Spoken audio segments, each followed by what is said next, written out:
This is all the equipment you need to draft a block from your measurements. A sharp pair of scissors, a tape measure, a meter rule or a yardstick as we used to call it,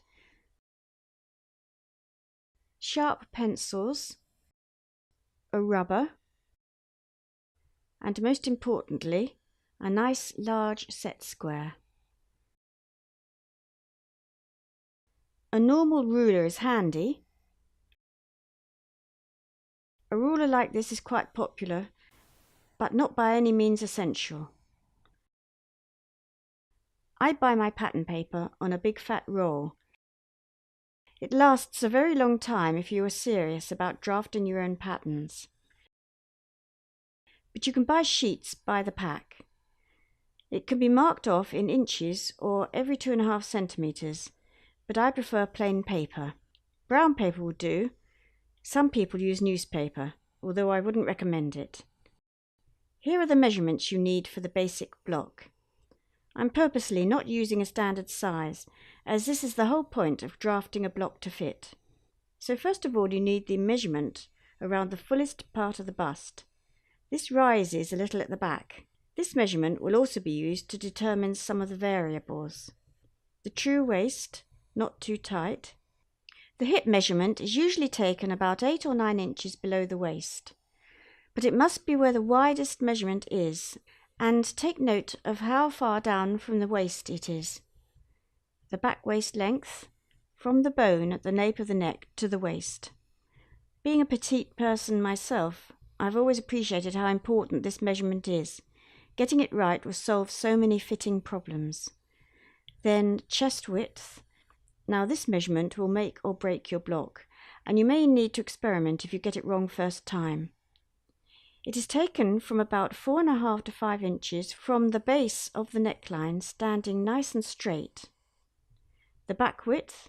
This measurement is taken 4 to 4.5 inches from the nape of the neck, so don't stand quite so erect, as you want to allow for a certain amount of stooping with comfort. Shoulder length. From neck to the edge of the bone on the shoulder. Around upper arm. Around the fullest part of the arm with a tape measure in the armpit.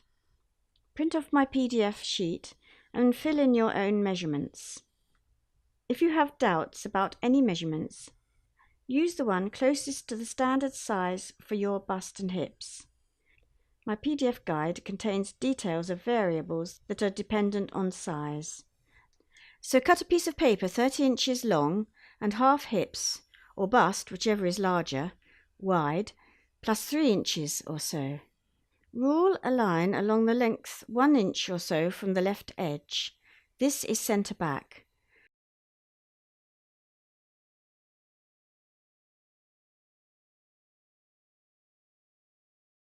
Square off a line across the top of the page.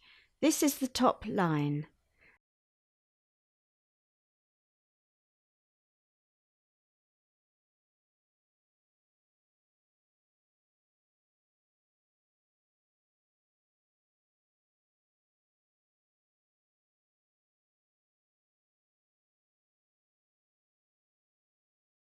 Label the centre back line CB.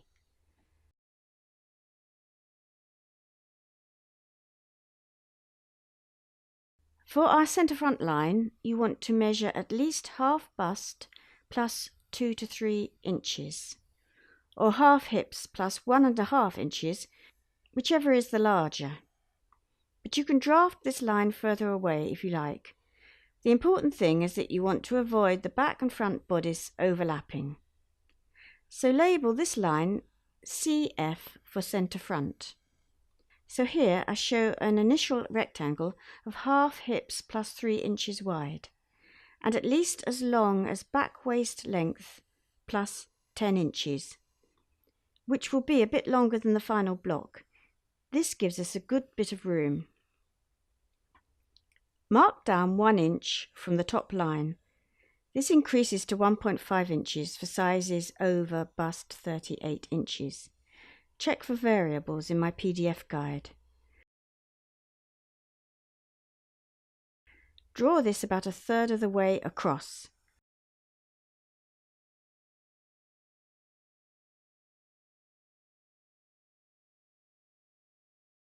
call this O. Using your own back waist measurement, mark down from O for the waistline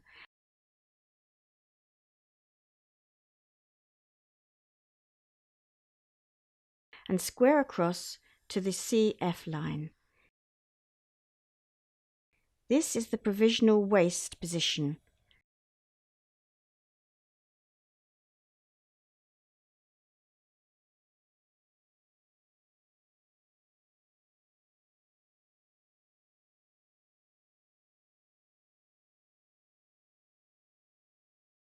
Label WP.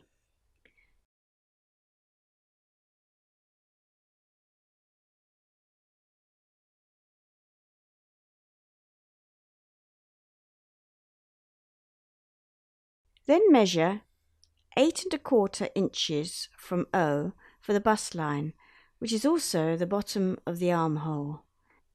This figure varies depending on bust by 1/4 inch for every 2 inches outside of the 34 to 36 inch bust range. So bust 36 inch would be 8 1/2 inches down. A 38 inch bust line would be 8 3/4 inches down from O. Again, check the PDF guide for variables. Continue this line across to CF.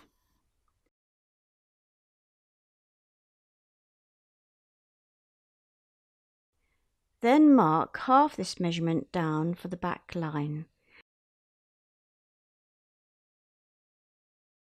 and rule less than halfway across.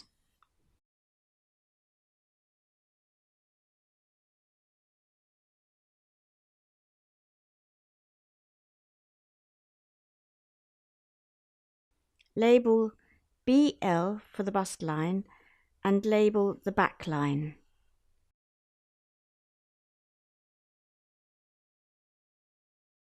The shoulder line is 1 1/2 inches below O.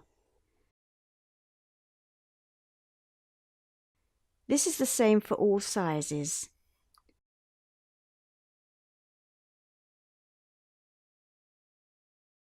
Square across and label the shoulder line SL.